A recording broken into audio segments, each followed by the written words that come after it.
It is a huge honor for me today to be interviewing Bruce Stephenson, and we have the same name. My dental office is called Today's Dental, and you have Today's Dental Consulting. And I really, it's an honor that you were here with me today because you and I have been in this field 30, 40 years, and lots of things are happening. I mean, when we got out of school, Orthodontic Centers of America had made it to the New York Stock Exchange and had $1 billion market cap. There was a dozen on NASDAQ, then they all went away, 10 years of nothing, and they're back. So that's management. I mean, corporate dentistry is huge. What I want to ask you, what is your assessment of the dental industry today? Yeah, well, it's certainly changed an awful lot since I got out of school, which was 1977. When I got out of school, most dentists did not do like a one-year residency. Most just opened up a practice, which is what I did. And it was very possible to do that then. The banks were more than happy to loan you money. And there were lots of patients. And I think I practiced during the golden age, if you will, of dentistry. And to me, what's changed so dramatically in the last few years, I think dentists are more aware of it in the last 5 years, but it's certainly been in effect longer than that, is this dramatic change towards the control of dentistry by insurance companies, by the squeezing of our fees, if you will, and to some extent the controlling of our treatment plans, or at least the attempt to do that, by insurance companies. And this was just unknown during the time, most of the time, that I practiced. So that's a really, really profound change in dentistry. And I think let me just I don't mean to interrupt my guests, but to our listeners out there, a lot of them are kids, and what they don't realize is that dental insurance came about, I believe it was the New Jersey Longshore or something, about 1958, and they came out with a $5,000 max, but if you took those $1958 and adjusted them to 2015 real dollars, it'd be about, if they adjust that for inflation, it'd be about $5,000 max. So what they did is they went in there and had $1,000, which was unbelievable. It was full mouth rehab in 1958. $1,000 would pretty much would go a long way. And now that's not very much. That's one tooth dentistry. So I found that profound. That for someone, how many years you been in dentistry? 77 to 2015. How many years is that? That's 38 years.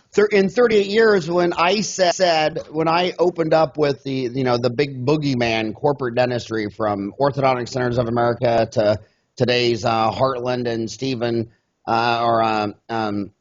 Pacific Dental Care, you just dismissed that instantly and said no. You went right to dental insurance. So you thought that's the real issue. Oh, I do. I mean, certainly the DMOs are important. The other thing that's happened in dentistry, though, is that the money it takes to operate a practice is a lot more now than it was when I opened practice. When I opened my practice, the most expensive thing I bought was a dental chair, and I can't remember how much that cost. I wish I could, but I still have that chair 37 years later. Now, what was it? It must have been an ADEC. It must have been an ADEC. No, it was a Felton Crane Chairman. Right on. And where is that made out? Is that made out of Indiana? I'm not sure where Pelton is. Okay. They don't make that chair anymore, but you can pick them up used. And we bought several of them used. You get them recovered. Looks like a brand new chair. And they go through circuit boards and motors and stuff. You have to get them fixed. But I just love that chair. Anyway, that was quite a good investment for me to make back there in 1977. I'd say my ROI on that was very good. Today, and that was the big deal. That was a big expense. Today, you're looking at cone beams, you're looking at Cerax or other kind of CAD CAM things. You're looking at all the stuff we're doing with computers. It's a lot more money. And you better pay attention to the business side of dentistry that we never had to in the past. We had high margins. The insurance companies were there as really a big benefit to most dental practices. And that's changed. So because it costs more money, and because dentists, I think, as a group, don't go to dental school to become businessmen or women. They go to dental school because they want to treat patients. And in the past, you could just do that. You didn't have to be much of a business person. And now you do. Things have changed. And so my advice, you talk about the young people getting out of school now, my advice would be to decide, do you want to be a dentist and just treat patients, in which case you're probably much better off working either in a group practice or some sort of a DMO setting. But somebody has got to do the management. If you wanted to be more of an entrepreneur and willing to do the management yourself, great, that's certainly possible. And I think that's kind of fun. But most dentists don't. So you got out 30 years ago in 1977. When did you start today'sdentalconsulting.com? What made you get interested in consulting, and tell our listeners about that? Okay. Well, I almost from day one had an associate. My first associate was my best friend in dental school. And we're kind of helping each other out, basically. But I've always had associates. And about 15 years ago, my associate left on good terms. He bought a second practice. He already had one. And so for about a year, I did not have an associate. And I was going crazy. I was, I stopped taking new patients. I was just way busier than I wanted to be. So, but at that point, I realized that sometime I'm going to retire. So, a young guy walked into the office, literally just walked into the office, heard about me through another patient, and he just graduated a couple of years before. And we did everything wrong. We didn't, go out and put ads out and interview people and so forth. This guy walked in and says, "Hey, I'm a dentist. I need a job." I said, "You're hired." And it worked out very well. He was an associate for about 6 or 7 years, and then he bought half the practice with the understanding that in 5 years I was going to retire, and he was going to buy the second half of the practice. So actually, it took us 6 years, but that's what we did. So now I've been, quote, retired from dentistry for 2 years, except I'm not really retired because he is now my landlord. So he was my associate and my partner, and now he's my landlord. I rent space from him and basically just do Invisalign.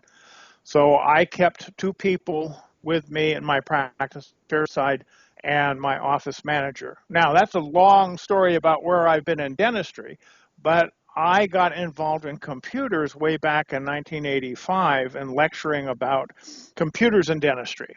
And that's how I kind of got into the management. So I've always kind of been in the management part. But when I retired especially, we kind of geared up, and supposedly I'm half-time doing Invisalign and half-time doing the consulting. As a matter of fact, I'm full-time on both those jobs. I'm working way too hard. And you're in San Leandro, California? Yeah, that's right next to Oakland, which is right across from San Francisco. So you're a Raiders fan? I'm not a sports fan. Okay, you want to talk about sports, you better interview somebody else. I can never give anybody crap who loves reality TV because I have no idea why I love the NFL. I have no idea why I want the Arizona Cardinals to beat the Oakland Raiders. It makes less sense than watching Housewives of Orange County or whatever. So you started off in dental computers. I want to talk. What computer system were you lecturing? What year was that, and what system? I bought my first dental computer in 1978. I bought an Apple II in order to write my policy manual, my office policy manual. So it didn't do any billing.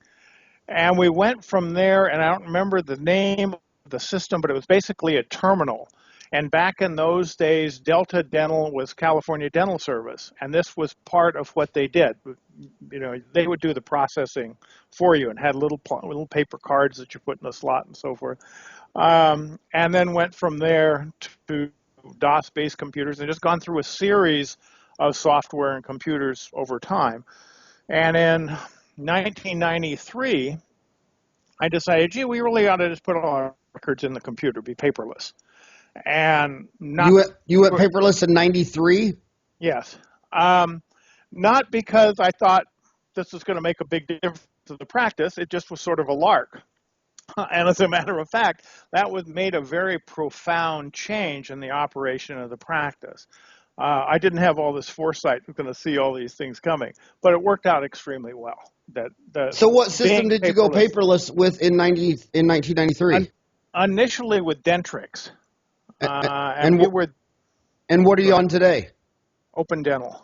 Okay, I see that a lot on Dental Town. We're coming up on 200,000 members, and it seems like on all the computer management information system, it's mostly groaning, whining, and complaining. But the Open Dental Forum customers, they just love it, and I'm making the switch too.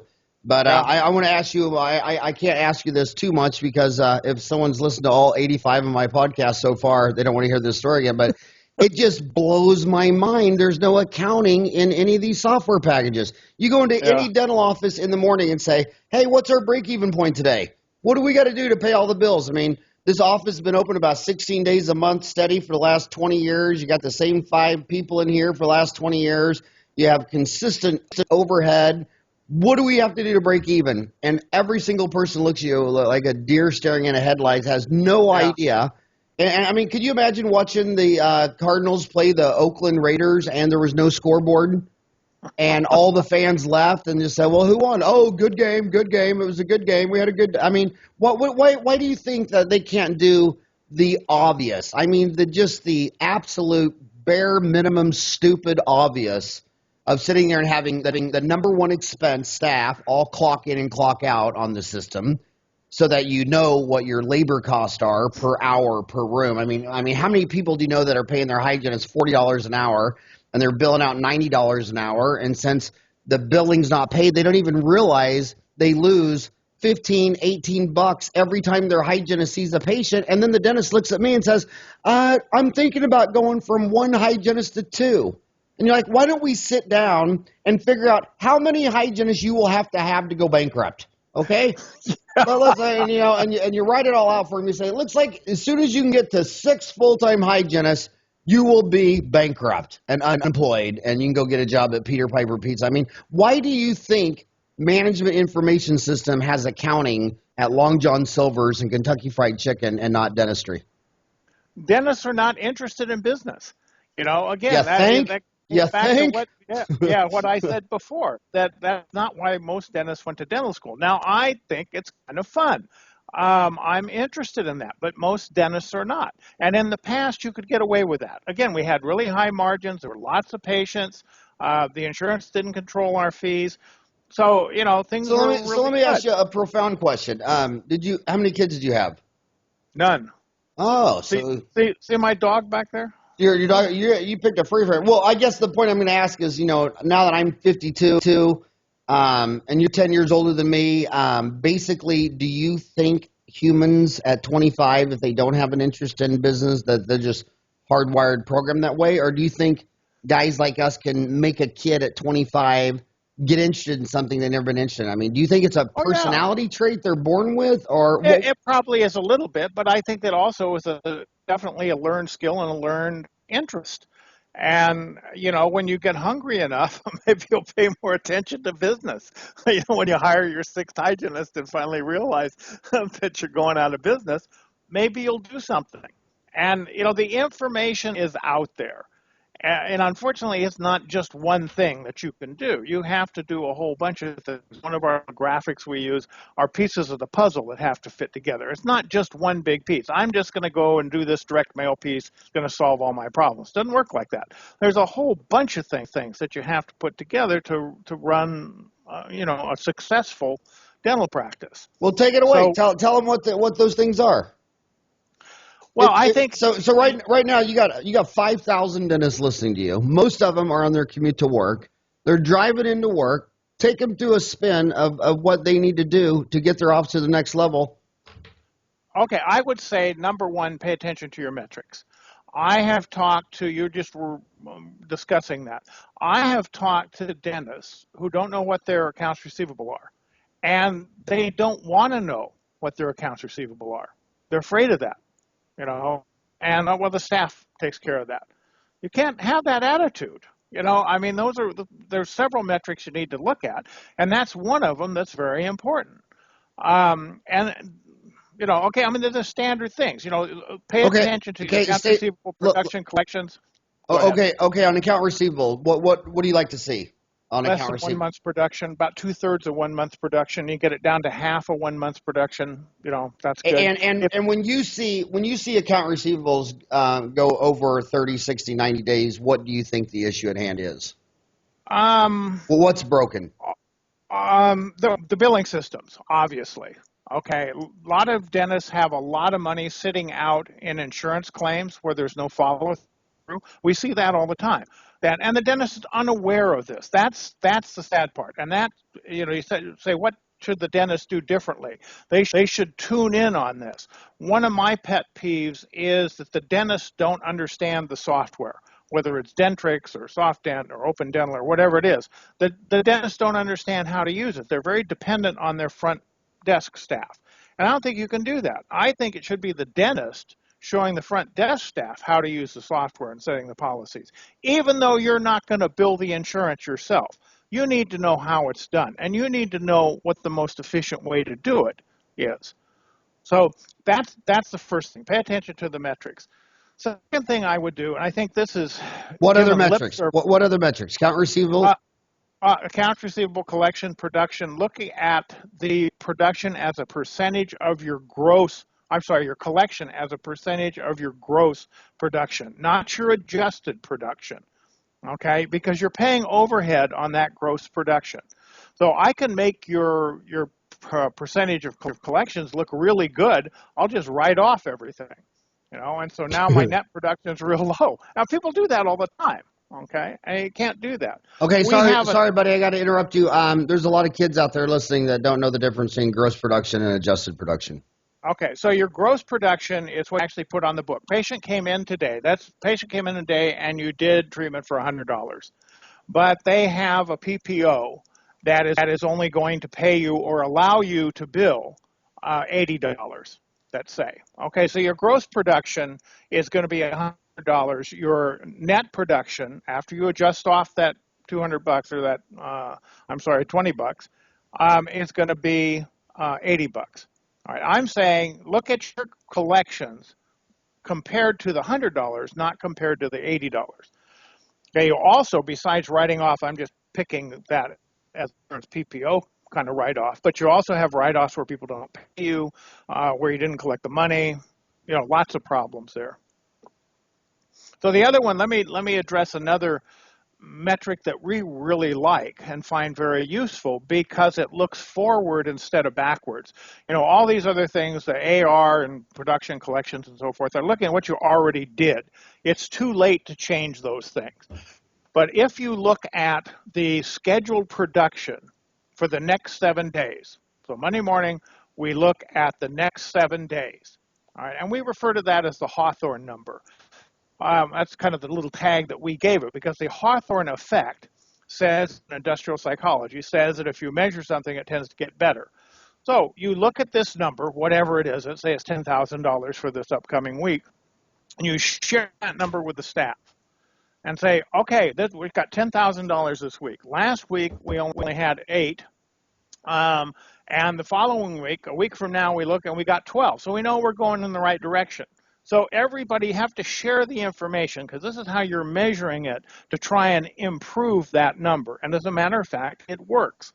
Now, there's lots of things that go into improving production, obviously. But using the Hawthorne number is a really simple thing. And again, it looks ahead. So if you see, gee, our Hawthorne number for this upcoming week is really bad, we've got time to do something about it.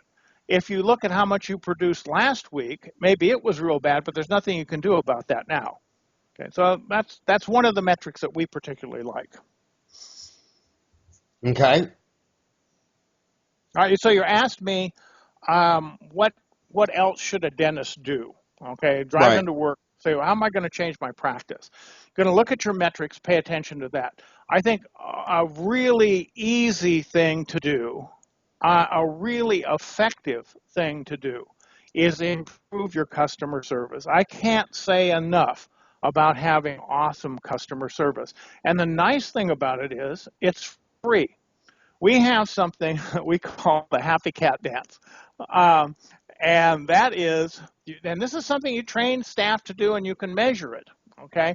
When that front door opens, regardless of who's there, the front door opens, everybody that's in sight of the front door, including the dentist, turns, acknowledges the person, and smiles. Okay, let me stop you. Doesn't matter what you're doing.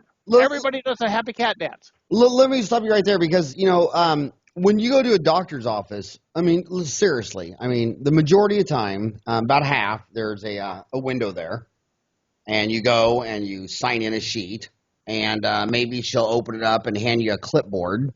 You're lucky if it comes with a pen, and then if you stand there, she looks annoyed and says, you can go sit down. And I say, well, do you mind if I just stand here? And they kind of look at you like that's kind of weird. And it's like, I take a step. So my question to you is, do you think you can train a person like that to want to do a happy dance? Or do you think that is a character trait that they're born with? It's difficult to train attitude. It's easy to train dentistry. It's difficult to train attitude. Okay, I think you hire attitude, and I've never hired anybody that worked in a medical office. Okay, because they're the antithesis of what we're talking about, and what you just described is just the opposite of the Happy Cat Dance. The thing is about the Happy Cat Dance, and it's it's a little frivolous, but are you saying cat like kitty cat, happy cat? Yeah, cat. Yeah, happy cat. It's a happy cat. Well, you should film that. You should film that. Well, you got a lot of posts on Dental Town. You should film that. If you film with your iPhone, you can save it to YouTube. Then you go to Dental Town and just post. We got lots of videos. Yeah, we got lots of videos. Yeah, post some of those because you know what's interesting. And again, I don't like to repeat myself, but I always do. Every consultant I've ever talked to, when you walk into an office, that's what you sense. You either have the happy cat or you don't. And you can sense and smell $1 million practice in literally 3 seconds. Absolutely. And the thing is, it doesn't matter who's walking in the front door. Right. If it's the mail person, if it's a UPS guy, it doesn't matter because you want the reputation of being the nicest office in town. That is the key. You have to have that reputation, and it really starts over the phone. But the physical part of it starts when they walk through that front door. And everybody can be trained to do that, and that's something the dentist needs to monitor. And I made the point that when that front door opens, if the dentist is within eyesight of that front door, he or she has to do the Happy Cat Dance too. And then you're running the back real quick. Okay, you got to start a thread. We have 51 forums, and we're coming up on it's going to be a big month for us. We're coming up on 4 million posts and 200,000 members. You need to go to Practice Management Forum and start a post called the Happy Cat Dance. Okay. Because the bottom line is, if you don't, when you walk in that office, if you don't smell or sense that, it's never going to be $1 million practice.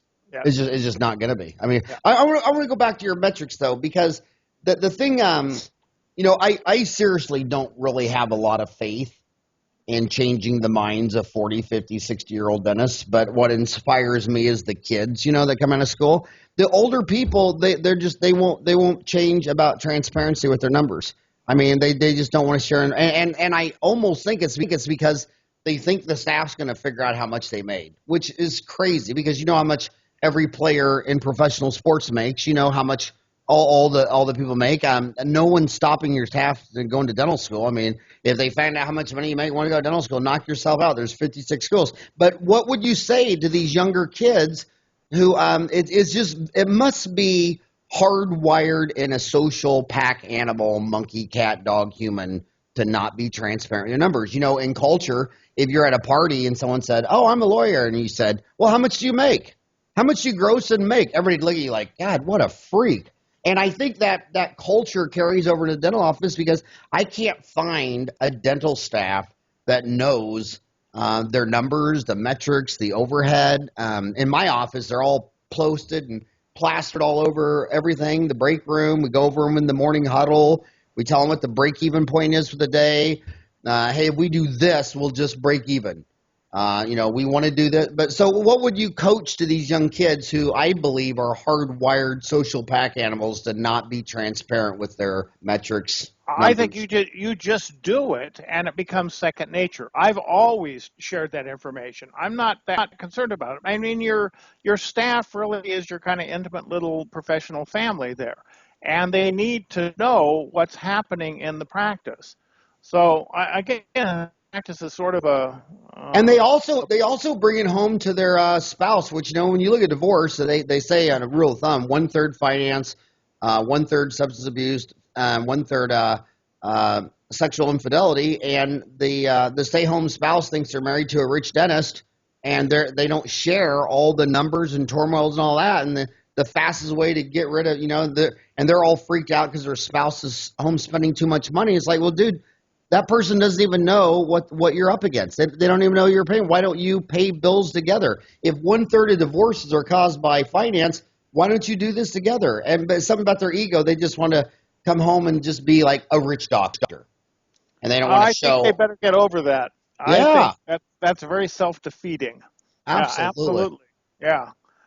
And again, just sharing with the staff is part of the Hawthorne effect too. Is the staff is more involved and know what the numbers are, the numbers will tend to get better. So, I mean, use everything you can to help the practice.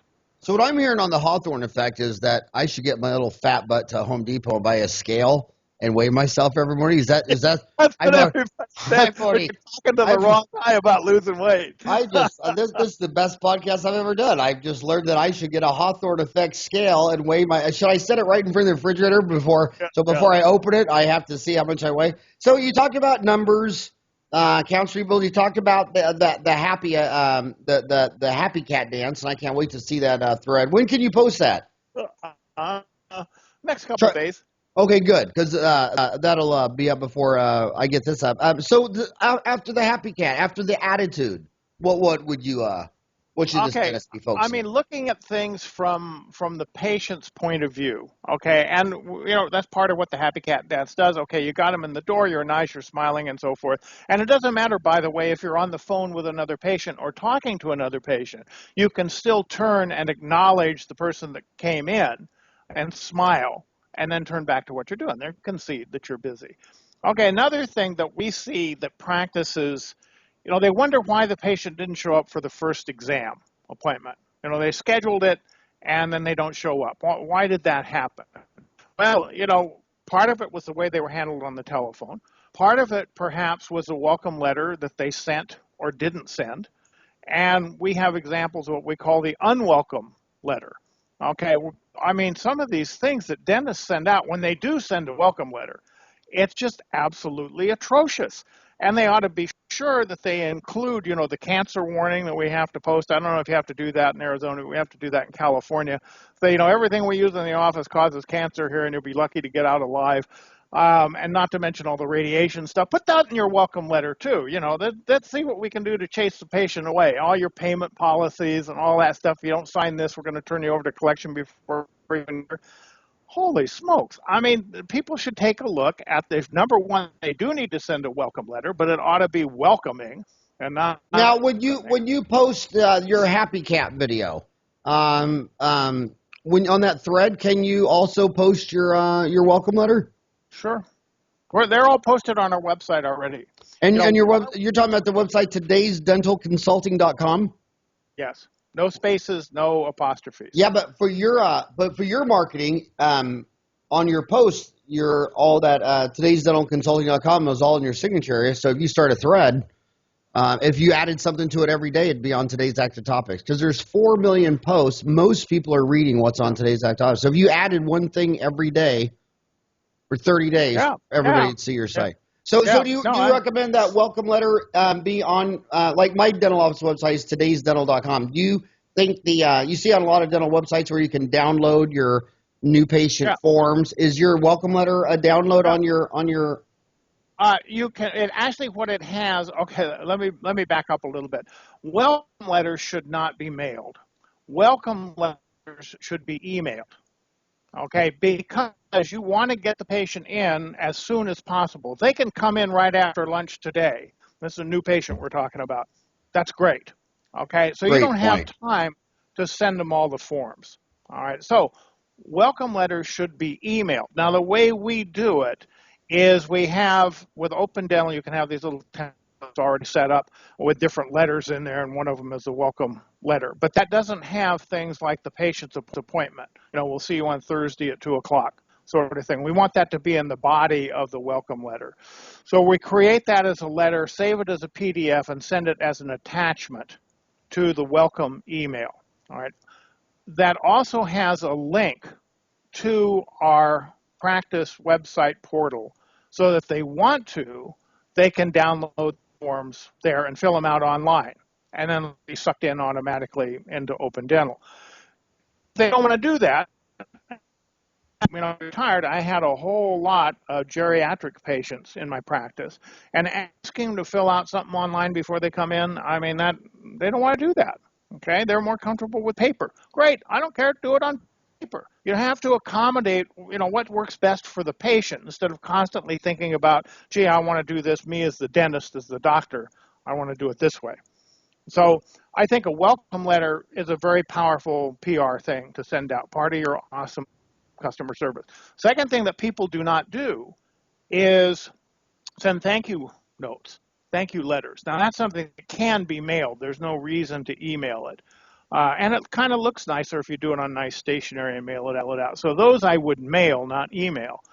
But dentists don't track their new patients. So they don't know who to send a thank you note to. I mean, that's crazy. You want more new patients, and you're so rude that you don't even thank the patients that send you patients. So I think welcome letters and thank you notes are really big on my list of things to do. Okay, I'm driving to work. I'm thinking about things to change in my practice, and I would definitely put those two things high on the list. And the other thing, and this is trite, everybody says to do this, but nobody actually does it, is have the dentist do post-op phone calls. That is so powerful. And I didn't like doing those at first either, but patients really appreciate them. And patients don't say, oh my God, I hurt so bad, blah, blah, blah. They appreciate the call, and even when they're in pain, they tell you they're fine. But you know what? Again, let's just stop right there. Let's just start right there. It's something about the personality, because I call my patients that I beat up, pulled a tooth, did a root canal, whatever. I call them from my iPhone. And when I call them, they sit there and say, "Oh, is this your iPhone, or is this your cell phone, or whatever?" And they enter it, because I would say at least every week, 2 or 3 numbers come up, and I always know it's a patient, because it's not in my cell phone. It's an area code 480, and I answer it, and it's always a patient, and I'm always so glad I took the call, and they got a question or this or that, or I just got one Sunday. And I had seen her, but, her daughter's friend had a wisdom tooth, and she had all these concerns. And I said, you're fine. Just come in Monday morning at 9 o'clock. Just come in Monday. And my staff hates that, because I don't know the schedule. I don't really even care. I figure we open at 7 and give us 2 hours to figure out what we're going to do. And if it was crazy, we could always give them antibiotics or whatever the heck. But I just make a religion out of availability. And other dentists, they're unlisted. You go to their website. There's no email. You can't even email the dentist, and they don't give out their cell phone. My card, which I can hold up right here, has that I give to every one of my patients, got my email and my cell phone number, and I tell them it's my cell phone number. So why does it not bother me that a freaked out sweetheart lady is worried about her daughter's friend's wisdom tooth, and I genuinely wanted to talk to him, and it made her feel better, and then I got a patient out of it, and it ended up being 4 wisdom teeth for $1,000. Yeah. On the other hand, you've got most offices that don't even answer the phone 40 hours a week, maybe 30 hours a week. You're going to get new patients. A long time ago, I heard, and this is a long time ago, that the keys to a successful practice were availability, affability, and ability.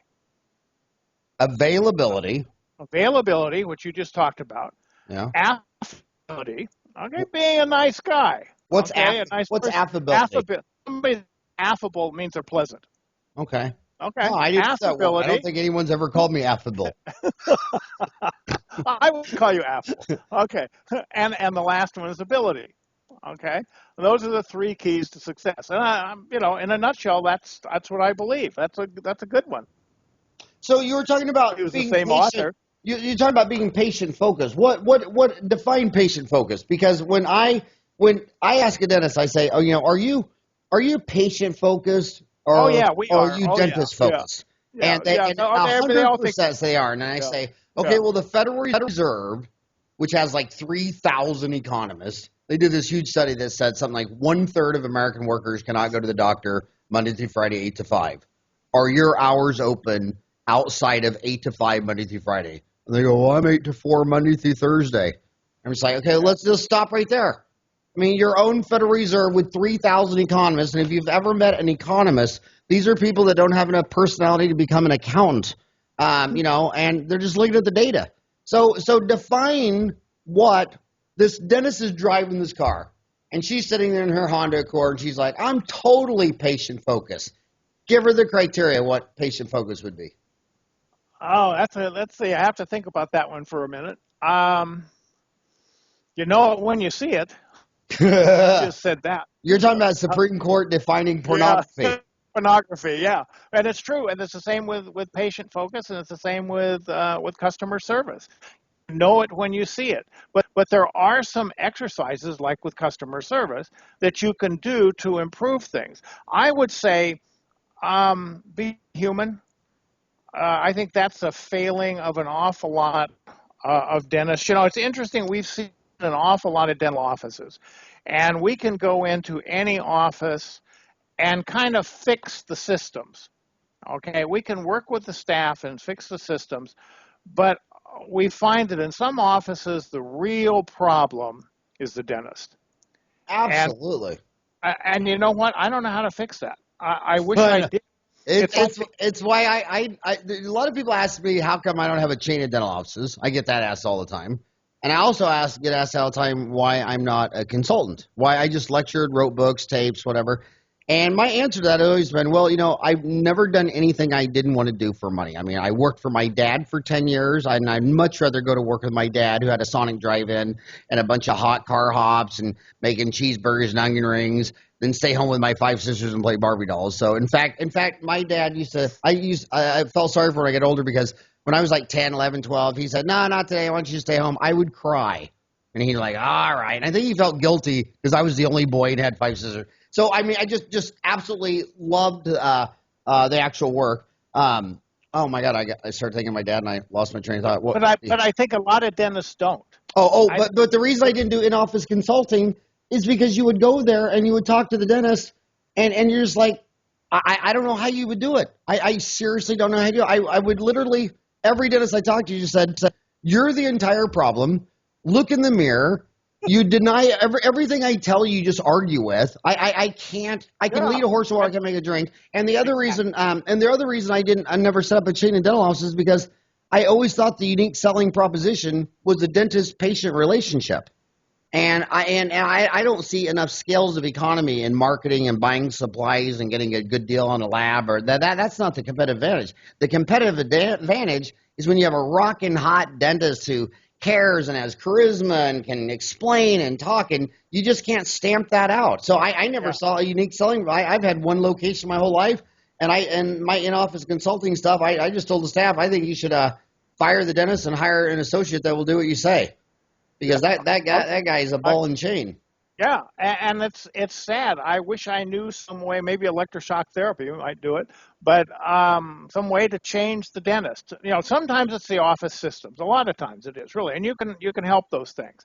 But when the rubber meets the road, it's the dentist, and that's a very hard thing to fix. I don't. Maybe somebody can fix them. I can't fix them. Well, in economics, if you want more of something, subsidize it. If you want less of something, tax it. So usually I think dentists are more motivated than physicians because if you're a physician at some big hospital and you're on salary, you really don't care. But at least dentists are incentivized. They do know that if they do pay attention and figure it out, they can take home a lot more money. So that usually gets some focus. And that's why dentists and chiropractors and vets are far more business oriented than your local hospital up the street. Because there are so many owner operators. So what else would you tell this person? You told them about follow the metrics. You said awesome customer service, get patient focused. What else? Those are the biggies. And then put systems in place in the office. And the dentist has to understand the systems. As I said before, the dentist should be teaching the staff how to use the software. The dentist needs to be involved at that level in order for the practice to be successful. Or you need to be an associate in a group practice or work for a DMO. But I think if you're going to be the entrepreneur, if you're going to be in charge of managing that practice, you better understand how your management software actually works. Don't delegate that to staff. I see all the time. You okay there, Howard? I'm okay. Just poured coffee in my lung. I see all the time. Okay, that won't do you any good. I see all the time dentists putting ads in for front desk people, for example, that I want somebody with at least 5 years experience with Dentrix or patient base or whatever it is. That's crazy. I mean, you ought to be able to teach that person how to use your software very quickly. And Doc, if you need to chase some incentives, when you talk to my consultant friends, when they go into an office hired as a consultant, about 50% of the time they find embezzlement. And the doctor has no clue for the same reason. They don't even know how to run a report. That's the other big thing. The other big reason why the dentist needs to understand the software and be able to run their own reports and not depend upon the staff. The other thing you talk about, you've got the person driving to work in her Honda there, and what else should she do? She should record the way her staff answers the phone. You've interviewed Jay Geyer, and there's just a long thread on there about people being upset about Jay's advertising, which is a little bit over the top, but I actually enjoy it. And he's the guy several years ago, and this is a scheduling institute for people that don't know, and I'm not recommending his methods necessarily, but I'm certainly not his advertising methods, although I find they're pretty amusing. But several years ago, he's the one that suddenly the light went on over my head listening to him to say, we have to answer the phone differently. When that phone rings, that's the potential $10,000 case. And just like you do the happy cat dance when they physically walk in the front door, you've got to handle that telephone correctly. And we have to stop looking at it as an interruption. Okay, yeah, I understand it is an interruption. We're doing something and the damn phone rings and we have to answer it. But we have to understand that our goal when we answer that phone is to schedule that appointment. And that is, I would say, 95% of the offices don't get that concept. And the Scheduling Institute, again, I don't agree with all the stuff that he says, but he's the one, at least in my case, who brought that out and said, listen, look at this thing differently. Well, the other thing. Go ahead. Go ahead. No, okay. go Well, ahead. the other thing that's related to this is using checklists. Checklists, management checklists. You can use clinical checklists too, but management checklists, we're really big on that because that just improves your outcomes. Anyway, having a telephone checklist, and again, this is on our website. That list, that's got 7 steps on there, and it's on a little pad. The little yellow telephone pads that we used to have where you'd ask for their great-grandmother's maiden name and all this superfluous information that you don't really want. This has got the 7 steps that you go through. It's a checklist for using the telephone. Okay, but again, we got to record those calls and see how people really are answering the phone. Because I've got some shocking news for people, and that is that people lie, including staff. And they say, oh yeah, that's the way we always do it. No, it's not the way they do it. We always collect emails. No, they really don't. When you look at the numbers, they really don't do that. When you record the telephone calls, mystery calls, find out how they really answer the telephone, it'll really kind of clue you in as to why you don't see more new patients. So Exactly. I think those are important things to do. Humans always think what they want to believe, and they can rationalize anything. Yeah. So yeah, it's the most complex thing in the universe, the human brain. I want to go back to Jay Geyer because by the way, you said you watched me interview him. I haven't interviewed him yet, but I just realized I should. I heard an interview that you did with him. Oh, So okay, he interviewed it was me. one of your podcasts. Okay. All Okay, right. yeah, but I should do a podcast. John, will you remind me to do? Yeah, I need to do. But I think what was interesting with Jay Geyer, it's interesting how keep it simple, stupid. What he really discovered is that the dentist had 8 years of college. The hygienist had 4 years of college. My dental assistant Jan did a year of Apollo College dental assisting, and these receptionists are walked in off the street and they're not trained. And he was Right. just blown away. So I've been a client of his 4 years only because my best friend, buddy dentist, who's right up the street from me for 28 years, Tom Matterd, he had been a client. I think he was a client with him like 8 years. And it took Tom 4 years of telling me, Howard, you need to do this, you need to do this, you need to do this. So they come in and tape the phone calls, and I was blown away. I mean, you said you do Invisalign. The first phone call I listened to, my sweetheart, I'm not going to say her name because I don't want to throw her under a bus. She's been with me like 15 years, front desk. And one of Jay's phone shoppers said, do you do Invisalign? And she goes, I think we used to, but I don't think we do that anymore. Yeah. And me and the other dentists were looking at each other like, what the hell? And I also believe this. People do things when they're private. You might pick your nose in the bathroom, but you're not going to do it at the dinner table. And I think that the minute your staff realizes that all calls are recorded and that I forgot how often they come in I think once a quarter, Scheduling Institute comes in our office for on a Saturday morning, and all the 4 receptionists are there, and I go sit there, and they play back an example of a great call or a call you could have done differently or a WT, what the hell call, and I think it's been powerful, and Jay basically he totally believes that when it takes 4 people to call you and want to be a patient for your receptionist to close 1. I mean, and you saw like, how much is a crown? $1,000. Okay, well, thank you very much. Yeah. They didn't even try to get him in the office. Where a trained person will say, "Oh, how much is a crown?" Well, that's a great question. Can you come down right now? Because what I'll do is, if you come down right now, I'll put you in the chair. The doctor will look at your tooth. He'll tell you what type of crown it is, and I'll tell you how much it costs. We're at the corner of 48th and Elliott. I mean, when could you come down? They don't even try to close. Yeah. Well, the other thing that you see is, and to the viewers, I'm gonna after I get done talking to you today, I'm gonna call Jay Geyer and say I want to do you for a podcast. Okay, I think that would be worthwhile. What I started to say was that people hire somebody for the front desk and very commonly throw them in and say, okay, answer the phone, Dr. Stephenson's office. And that's it. That's all the training they get. We have a list. Again, it's on the website. People can customize it themselves for frequently asked questions. Okay, now your office will be a little bit different than my office, but you've got 10 or 12 or 15 questions that come in all the time. And that's one of them. How much is a crown? Okay, those are shoppers. So you should have a pat answer for that. Those things should just roll off of everybody's tongue.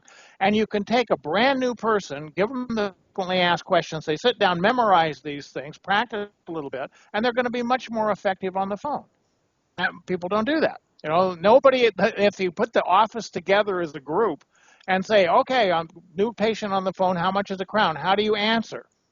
Go around and see, boy, you'll get some interesting things. And it's funny because they asked Thomas Watson Jr., the founder of what we know as IBM, they asked him, how did you get 70% of the computer market and become a billionaire? He says it's easy. He goes, when I started computers, there was 7 different computers. No one knows computers. No one knows how to understand them. He goes, I knew if 7 out of every 10 people selling computers worked for IBM, we'd have 70% of the market.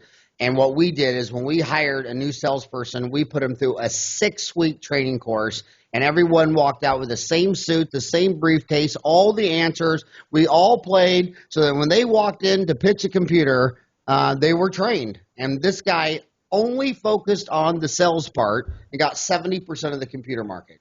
And that type of sales cash flow allowed the R&D to build, great computers. But it's all focused on, and it starts at the front desk. It starts with whoever answers the phone. Absolutely. Absolutely. Well, actually, it starts with the website. And that's another thing. We're talking to the person that's driving to work today. They need to understand how important their website is as far as new patient flow is concerned.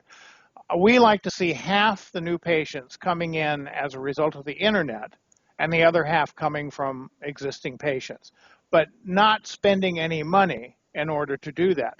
SEO, search engine optimization, really is free. And what people ought to do as soon as they get to the office today is go on Dentaltown and look up everything that Mike Barr, B-A-R-R, in Florida has written. Now, he's written a lot of stuff about his 50 caliber machine gun or some damn thing. You don't have to read those, but read the ones that he's written about websites and SEO. You know, that's the only textbook that you need. And I would suggest that dentists make SEO their hobby. It's really kind of fun.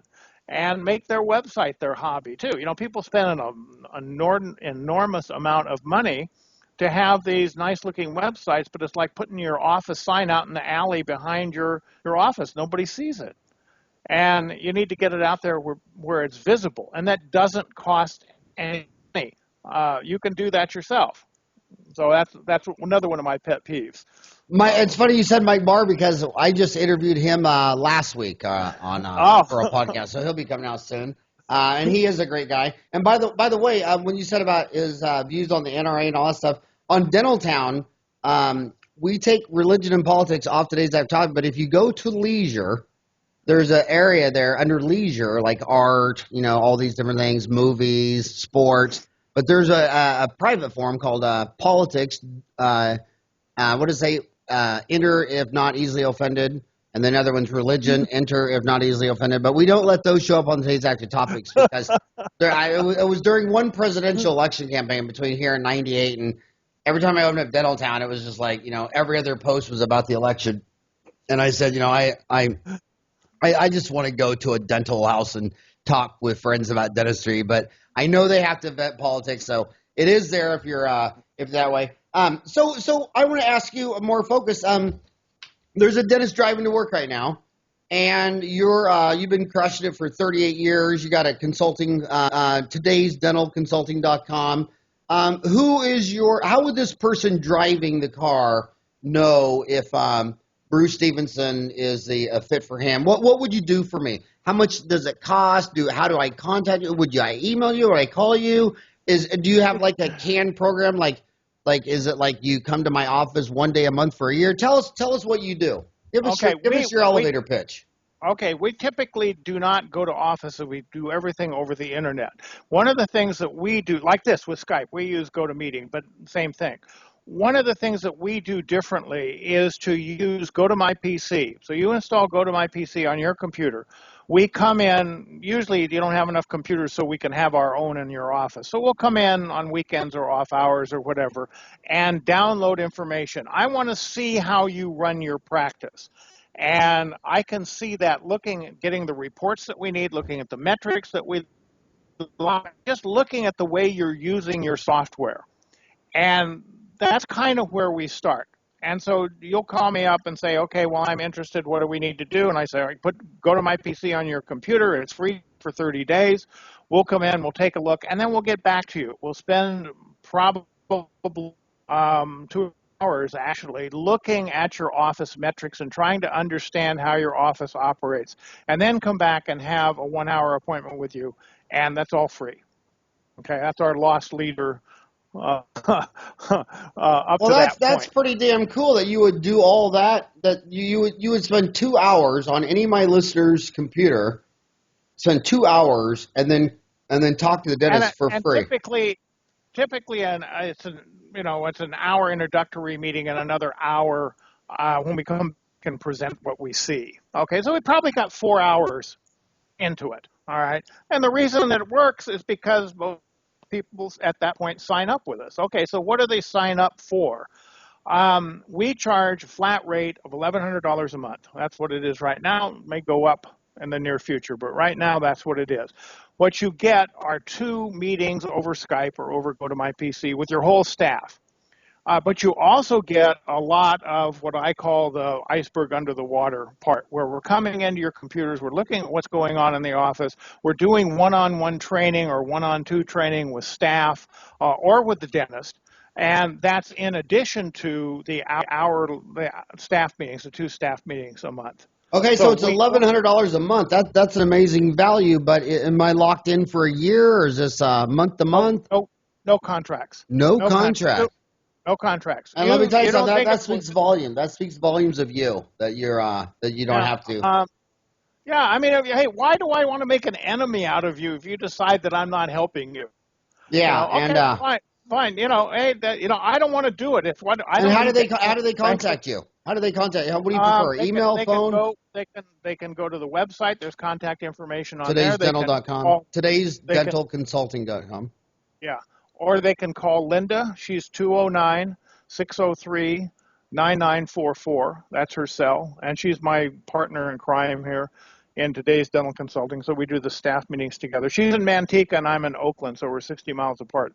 So the only time 209-603-9944? Yeah. And the number's on. And how long has she been in dentistry? 30 years. I hired her as a chairside 30 years ago, and then she, as a lot of chairsides do, got promoted up to the front desk, kicking and screaming. And so she was our practice manager for 20 years. And she's one of Dental Town?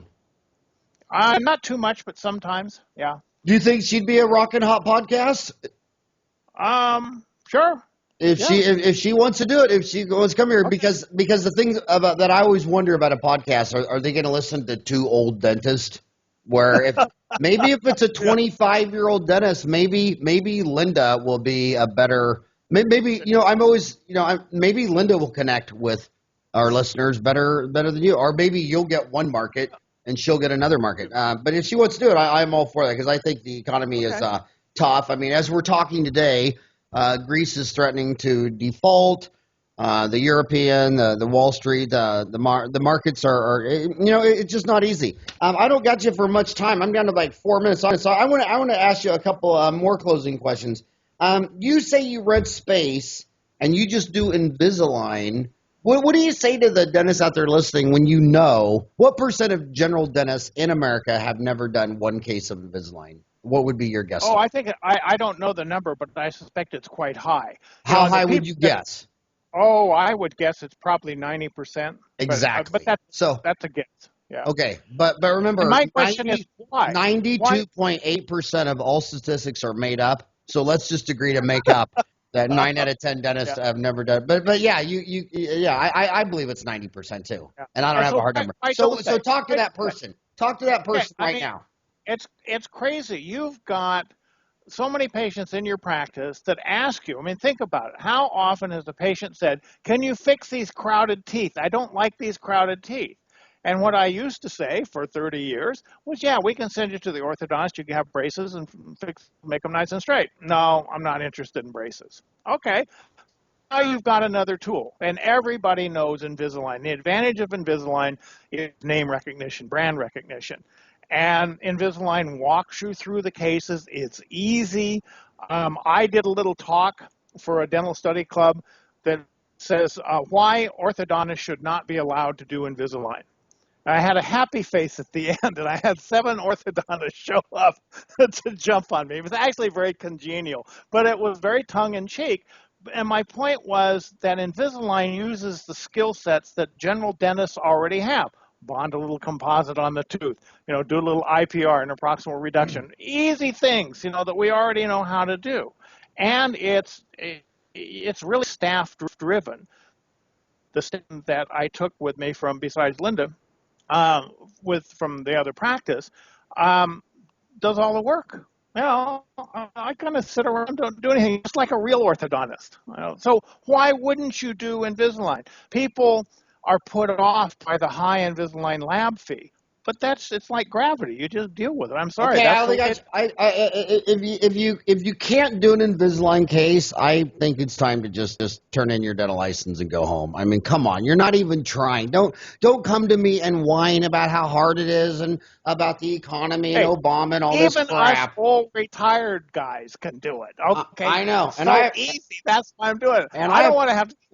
and I have to leave my readers on just to go to the bathroom. That's how old I am. Hey, but my last question. I want to. We're at 59 and a half minutes. So your last question is this.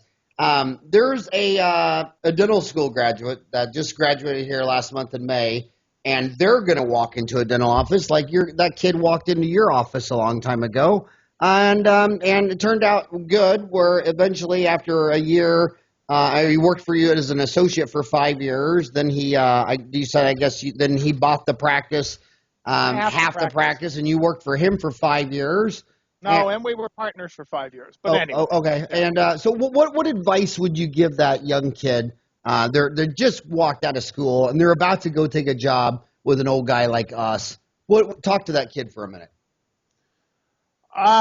Would you talk to a lawyer? Would you get a contract? Would you just take a job? If you're just walking in right out of dental school or right out of a 1-year residency, okay? I wouldn't be too concerned about buying into that practice, even though Jason, that's my landlord's name, when he came in and I interviewed him for the job, I said, listen, at this point, I'm now looking for somebody potentially to buy into the practice. And I never said that to an associate before. I said, I'm not proposing we get married. This is the first date. And so I think that's what you have to do when you walk into a practice is learn it. Figure you're not going to stay in that practice. I mean, the odds are, you want to make up some statistics, the odds are you're not going to stay in that practice. So learn everything that you can. Learn the good and the bad and then move on and going to apply what you learned in this practice to the next one. But at some point where you're going to sure that you want to buy in and the senior doctor is sure he wants to sell, then I think you have to bring in somebody with some experience in transitions. And often that's a lawyer or a broker. Unfortunately, there's a lot of people out there that aren't very helpful.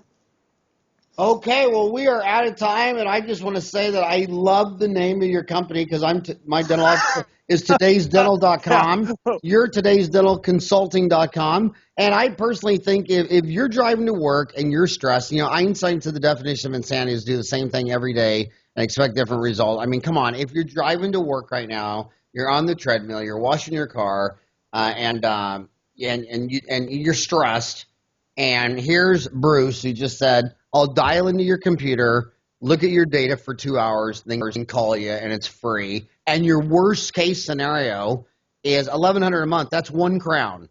So just $1,000 a month to have a guy who's been around the block 10 times Skype into you and your whole staff 2 hours, two different Skype meetings a month, right? Right. Hell, man, that's rocking out value. I just want to end it on one thing. What you should really do to market this, it sounds counterintuitive, and I can't believe more dental consultants don't see what I'm seeing, is that when I go to a restaurant, I order a pizza, or I order a steak, or I order a fish. The dentist knows what they order. The dental consultants who go to Dental Town and put up a 1-hour course, I think they don't want to do it because they think, well, if I put up a 1-hour course, then everybody's going to see what I do. I don't have any secret. I'm not worth anything, and I'll die out of business. And it's exactly the opposite. The dentist looks at that 1-hour course and say, exactly, but I'm never going to get it done. They pay to have you make a pizza and deliver it. But they got to see on that course what the pizza is. Because they don't want to. Right. They don't want to sign up for you and be afraid that you're going to come in and say, "Oh, drop all your insurance, be a cosmetic dentist, only work on movie stars." They want to know that you're going to do, and you and Linda together should make a online CE course for Dental Town. Okay, I will do that too. What I was going to say is we're very transparent about what we have. We have a whole list of what we call the best practices. We have 24 things on there. We have our metrics and our benchmark metrics. Those are on our website. You can look at those things. We will completely share that with you because that's not our job. Well, those are pieces of the puzzle. We'll give you the pieces of the puzzle. Okay, our job is to help you put those pieces together. Okay, our job is implementation. Exactly. Absolutely. When I go to a restaurant, I just want to see the menu, and I want to know, okay, I want the bacon wrap filet, and you just don't want a surprise. And how long do I think you and Linda should make a course? But hey, I'm completely out of time. Hey, seriously, Bruce, thank you so much for your hundreds of posts on Dental Town. You've been a member since 2003. You've been a member for 12 years, have several hundred posts. I just think you're a rockin' hot, awesome dude. And thank you so much for spending an hour with me today. Well, thank you, Howard. It was been a lot of fun. All right, I'll see you on the boards, buddy. And I can't. Right. And I want to see that happy dance. I want to see the video. Right. I want to see you dancing. Uh-oh. Will you be in a pink tutu with high heels? I can't promise that. All right. Have a good day. All right. You too. Thanks.